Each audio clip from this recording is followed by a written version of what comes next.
They should have just left it alone.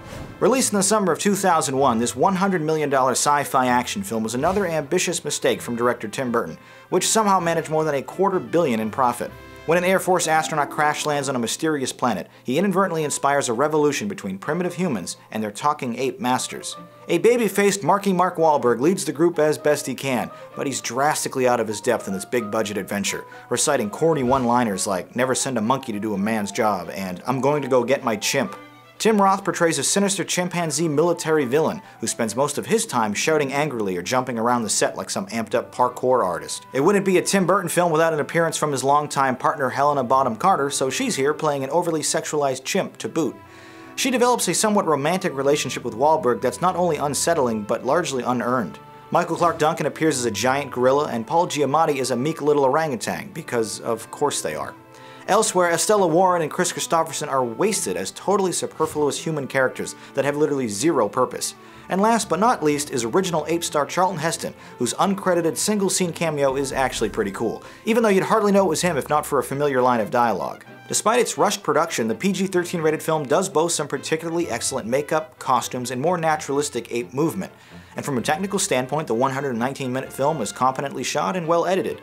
A few neat action sequences might impress younger audiences, but most of the material here has been broached before in better ways in better films. Take it easy, little fella.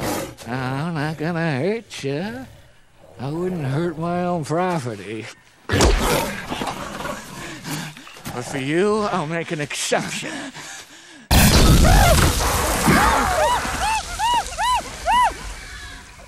Hey, no harm done. Come here, kid. Come here. You're not hurt, right? You're young. Oh, these kids, they bounce right back.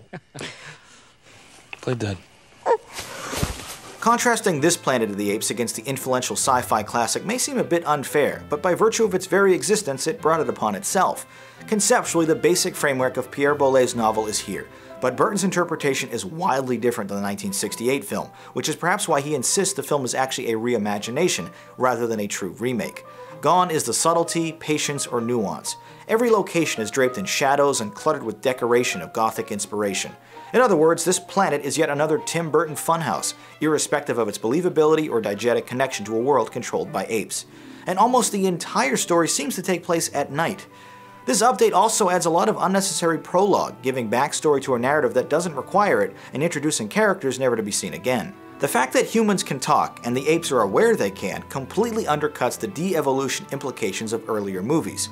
And relocating the titular world to a non-Earth planet hollows out the entire conceit that made the original series so powerful, replaced instead with a tired time travel plot ripped straight from an episode of Star Trek. Spoiler alert here. In an attempt to preserve the memorable twist ending of the original film, the screenwriters foolishly concocted a new conclusion, which sees Wahlberg traveling back to a present-day version of Earth in which all humans have been directly substituted for apes. It makes less sense than tits on a bull, and thanks to the picture's deservedly poor reviews, will never be explained in a sequel. Whereas the Statue of Liberty reveal remains one of the best endings in the history of science fiction, this Lincoln Memorial moment is almost certainly the worst. Fans of Burton's trademark style might appreciate the film's visual aesthetic, but unless you're an Apes completionist, this film is definitely one you should skip. Planet of the Apes is an insult to its namesake and a wholly pointless remake. But let's hear some of your insults from the YouTube comments.